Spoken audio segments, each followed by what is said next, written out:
meat that has not been purchased at a monitored establishment. Are you guilty of kicking or ill-treating an animal?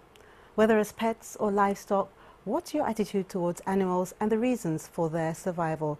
Join us as we question society's behaviour when it comes to animals or livestock. Animals are also trusting companions to some of us. Families and farmers can vouch for that. Are you aware of the risks to human beings if animals are not properly cared for? Do you know when it's healthy to eat an animal, as I said before? So please stay with us and make sure that you stay on DBS tonight for Dolor Factor Live. Guests and in no way represent those of DBS and are not intended to determine decision-making processes. Dolor Factor Live is brought to you compliments of Lime, EC Global, Ference Dairy, Court St. Lucia, Glass Graphics, Carz for Rent, Transit TV, Star Publishing, Touch Therapies, Vision Express, Infinity Color Shop.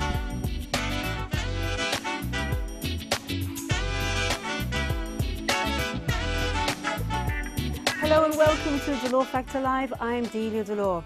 When the DFL team hold production meetings to discuss our weekly topics, we think long and hard about how we can use the discussion to motivate viewers and bring about change. Tonight's program is needed because many people's attitude towards animals, whether they are pets or livestock, sometimes leaves a lot to be desired. I will be blunt here with no intentions of being disrespectful or rude, but the way we treat animals says a lot about us as human beings.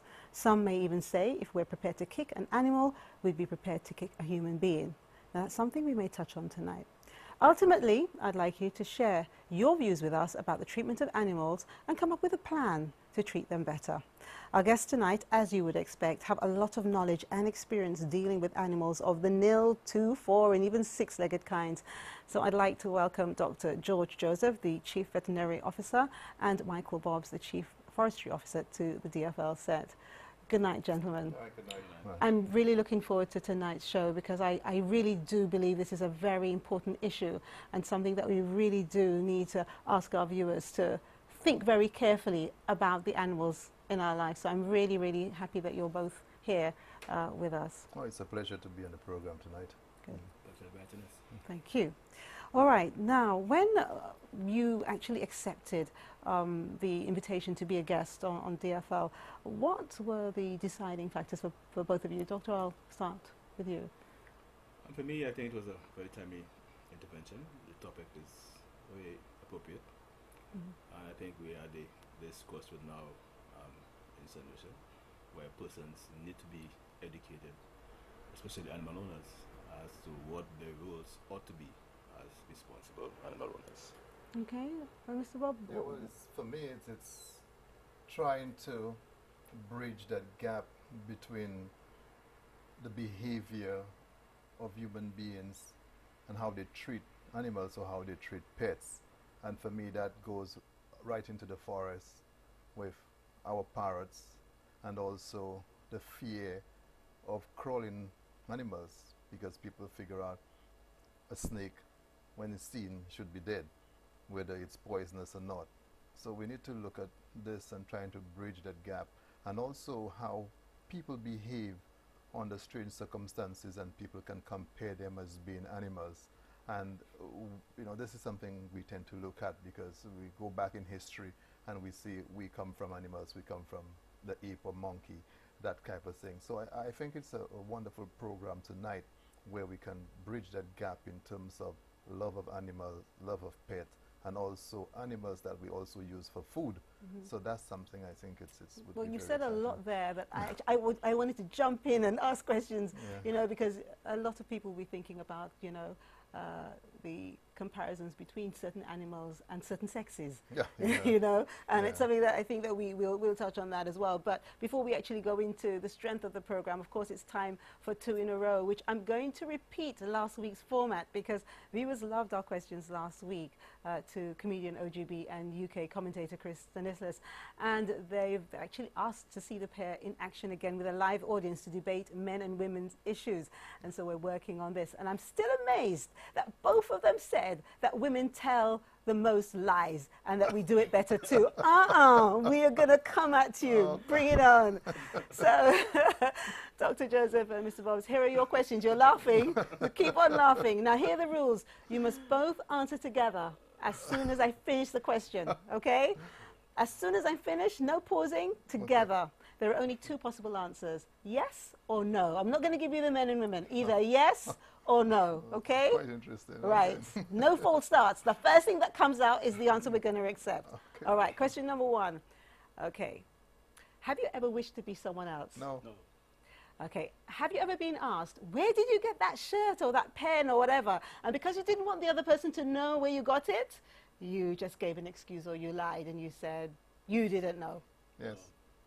Have you ever broken wind in public and pretended it wasn't you? No. Yes.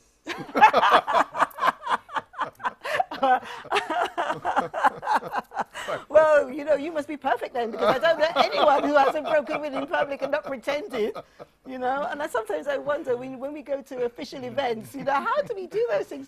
I remember, you know, once being in London and a Jamaican gentleman said, you know, well, when I go public and I've got to do things like that, I just do a fush. Mm-hmm. And I said, what's a fush? And he said, those silent but deadly. Mm-hmm. And, and he said, they go like this. Quite interesting. Yeah, yes, yes. So you both agreed, the first question, you're both happy to be you. Sure. That's great. Oh, yeah. Okay, good. Okay, now who said no? Did you say no to lying about something that someone said that they liked and they wanted? Was that you, Michael? No, I think you said yes. You said yes, yeah, on that one. Doctor, you said, Doctor, would you said that you would actually lie and not tell them where you got a pen or a shirt? Yes, why not? You're not supposed to do that. No, You don't want them to have it? No, no. I mean, why would I not tell you where I got it? Okay, all right, fair enough, fair enough, fair enough. But human nature is just a wonderful thing, and I think that life is, you know, life is too short for us not to have a giggle and a laugh on sure, things. I why mean, not? we are human. We got to pass it one way or the other, whether it's up or below, don't we? Okay, so as we go to the break, this week's Dolor Factor fan is Nita Antoine. And Nita is another fantastic lady, and you can learn more about Nita on dolorfactorlive.com. All right. Also, the team would like to say, the DFL team, of course, would like to say happy birthday to DFL fan Valerie Enfance. Valerie, we wish you a really, really, really great birthday, and lovely card on its way to you. Now, our picture on set is Red Lord Amazon Parrot, and it's by Daniel Jean-Baptiste. It's available from the Inner Gallery on the Borawage Highway.